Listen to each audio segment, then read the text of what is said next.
Ladies and gentlemen, ina muku barka da zuwa Graphics Wednesday.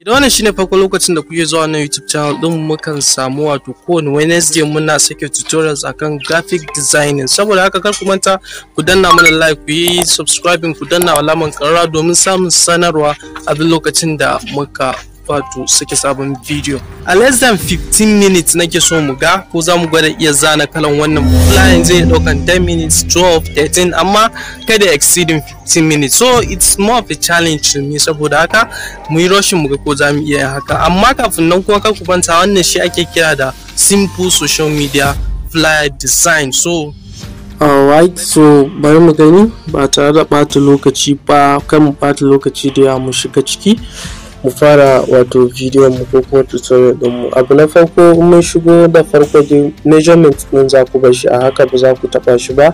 Ya abin da zamu deleting din wannan text din, zamu deleting din sa ga delete nan, ga wannan a din ga delete nan, so mu double delete ne. So zamu yi aiki yanzu akan background din mu, worksheet din mu kenan. So za mu zo nan gurin muka danna shi ga color, so muka danna color mu bashi light blue dai, so you can choose any color of your choice, so mu danna mark icon. So next thing da zamu yi shine zan shigo da background ina, so it depends dai da yanda kowa da yanayin da yake so ya dinga yin kalan nasa designing din.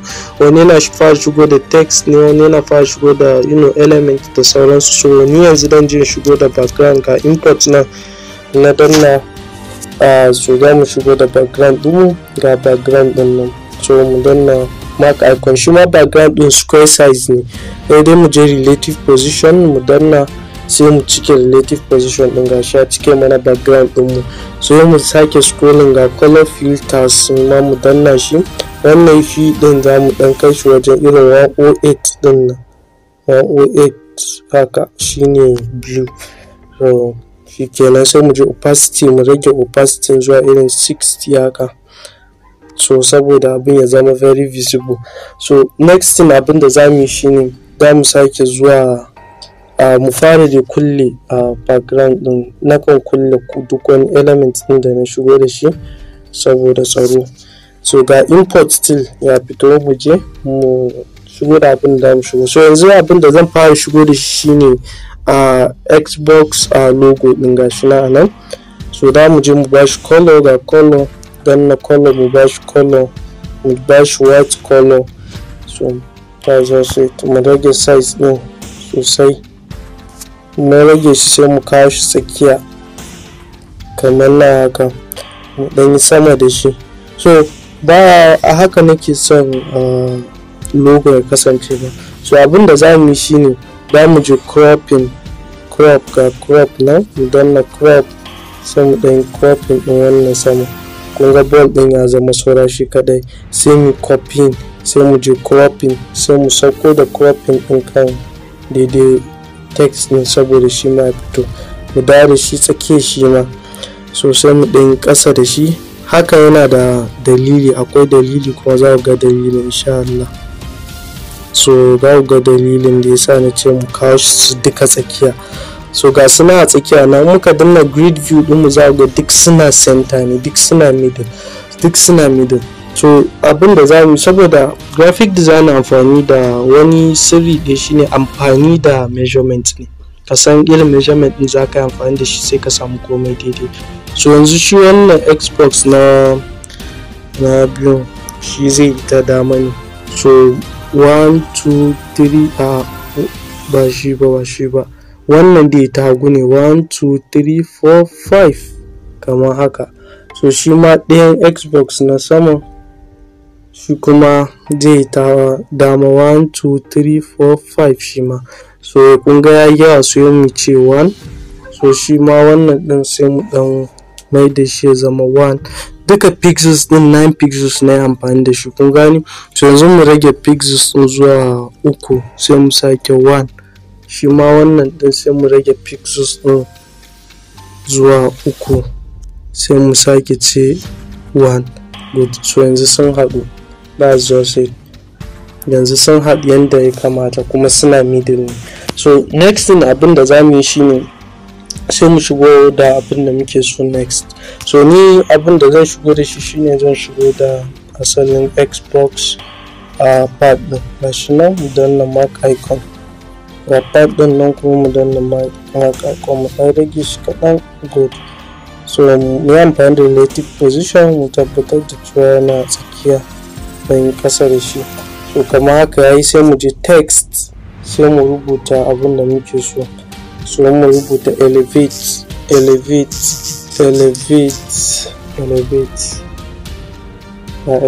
na, sorry. So shi ma wannan duka waɗanda ba za amfani da su ba zan kulle su saboda kar su dinga motsi. Sai mu ɗan ƙara tsayin elevate ɗin. So mu je mu canza font ɗin. So font ɗin da za mu yi amfani da shi babu shi a cikin custom font na Pixellab. Ban san ko kun san yadda ake wato downloading ɗin font a kuma ai installing ba. Idan ba ku sani ba ku ajiye mun comment a comment section akan kuna so. So in dai ba ku iya ba ku sani ba sai in yi muku video akai. In dai na ga wanda suka yi commenting ɗin suna da yawa fa kenan. Ma in ba yawa ne ma I'll save my time. So wannan Borneo Black ɗin da Borneo Bold da Borneo Regular su ne fonts ɗin da zai amfani da shi. So ga Borneo Black da shi zai amfani da shi a elevate ɗin. Na danna sa OK. So ga elevate ɗina ya fito daidai nan. So shi ma elevate ɗin zan bar shi a daidai tsakiya, in yi amfani da relative position kenan tabbatar yana tsakiya. So that's just it. Sai in copying elevate ɗin, sai rubuta elevate your game, elevate your game ne dama kamar haka. So kun gan shi, sai mu rage shi mu kawo shi nan. So that's it. So sai mu yi arranging. Graphic design is more of arrangement. So abin da nake so bari in yi zooming ku fahimta a nan shine da ku ga elevate din, ga farkon e din elevate, ga farkon y na yo, ga karshen e din elevate, ga karshen e na game. Za ku ga ba su yi aligning ba, su zama kasancewa daidai ba. Ko da a ce na yi amfani da relative position na sa tsakiya, kun ga ba su zama daidai ba, ba su yi aligning ba. So kuma wani abu guda ɗaya sirri shine a duk wani yawancin pro graphic design suna amfani da irin waɗannan trick din.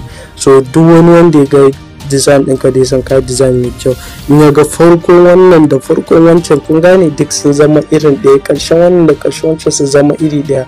So abin ya fi ba da citta. Saboda haka trick ɗin a nan shine za mu ɗan yi adjusting ɗin size ɗin wannan your game ɗin, mu yi adjusting ɗin size ɗin, sai mu dinga saka shi a center har sai mun ga cewa dukansu sun zama ɗaya.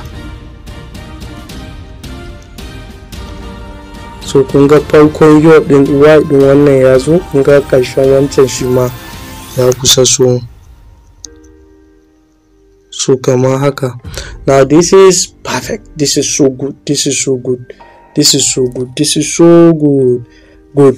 good. Elevate your game. So wannan part din za mu dan saukar da shi a ƙasa. So bari saukar da shi ƙasa. Position 1 2 3. Good. Kuma please in ba ku iya amfani da Pixellab ba kuma still ma ya kuma comment akan introduction to Pixellab. So muku introduction to Pixellab, detailed introduction to Pixellab, yanda za ku fahimci komai akan yanda ake amfani da Pixellab application. Pixellab is a very good application. Good. So in muka zo da shi haka, next thing wannan pad din sai mu copying dinsa. So shi yin mu zo mu align dinsa a daidai nan. So wanda muka yi copying din da mu bashi color, sai mu bashi light blue kamar haka. So sai mu je mu danna to back ya koma ba. Sai mu je position mu dan sauko da shi ƙasa kaɗan. Good, kaɗan ba wani da yawa sosai ba, yanda zai mana creating kamar shadow like shape a ƙasa. So elevate your game ya fito kuma ya kyau. So part din da mu sake copying. In muka copying din part din, zan yi rotating din sa kamar haka, sai shigo da shi nan. So next thing shine sai mu je opacity. Ga opacity sai in danna sai in rage opacity sa. So na rage opacity irin wannan zuwa 15, yanda ba wai muna so ya zama very visible bane, dan zama dai irin yayi create wani irin structure like, kun gane structure kamar yanda abin, saboda abin yayi kyau, shape like haka, shape like structure yanda abin zai bada tayin da zai dan kyau sosai. Good. So just like this is so okay. It's okay. Just like this is okay. Next thing say text a ƙasa za mu je text be editing. So za ka iya rubuta duk wani abin da kake so, bari in pasting. Ni na riga da na yi copying ɗinsa daga wani waje. So za ka iya zuwa ko Google ne kai search akan Xbox, duk rubutun da ka gani kawai kai copying za ka iya rubuta, za ka iya wato saka shi. So kamar yadda yake a haka, ga text nan ina arranging ɗinsa. So you just arrange the text yanda zai zama ya kyau. So za mu shiga za mu je font, za mu canja font. Za ga wannan font ne, it's not that catchy. So font din da za mu yi amfani da shi shine Borneo bold, ba black ba, Borneo bold. So sai mu je wajen alignment. Ga align nan mu danna ya mu bashi center alignment, sai in danna wannan mark icon din. So that's just it. Sai mu je wajen position, relative position, sai mu mai da shi tsakiya. So mu dan rage size din yayi yawa. Good, yayi yawa. But this one, this is very okay. This is so okay. This is so okay. So inda kawai kana so ka yi simple social media flyer na irin scale da sauransu, so just kaman wannan is okay. Saboda kun ga komai ya tafi a center alignment, sai dai kana so ka kara masa kaimi, ga wannan kaman wand structure nan, ka danna wand icon din nan, ga vignette mu bashi vignette saboda ya fito mana da kaman black border structure, kun gane a ƙarshen. So kamar haka za ga abun ya dan bada citta, tsakiya ya haske, gefe da gefe sun dan color ko. So you can do it anyhow you want, amma kuma wannan ma is very okay. This is just as simple as it is. So wajen saving ka danna wannan icon din, save icon din, save as project, ko kuma da ka iya save as project ko save as image. So kai saving as project zai aje maka a cikin Pixellab ɗinka, wanda I recommend that. So export na aje shi yanzu a cikin Pixellab dina, sai kuma sake danna ga save as image danna. So ga wannan wajen dimensions din ku dinga saka shi a ultra kafin sai ku saving to gallery.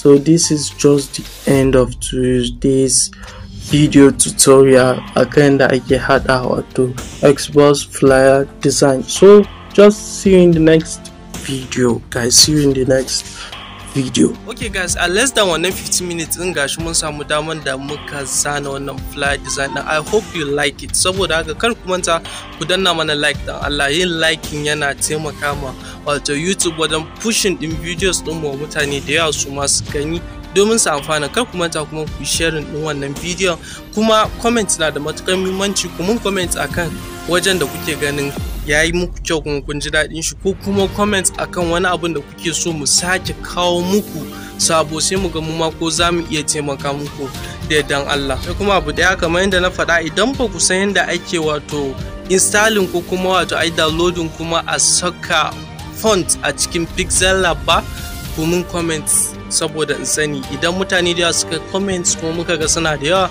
za mu muku tutorial na musamman akai. Kuma idan har you are not familiar with Pixellab application kuma kana so ka san cike da wajen Pixellab application, shi ma ka mana comment a kasan wannan bidiyon saboda shi ma mu sani. Idan kuna da yawa za mu muku tutorial na musamman akan yanda ake amfani da Pixellab application. So if you like this video, please share this video, ku like video nan, ku subscribing.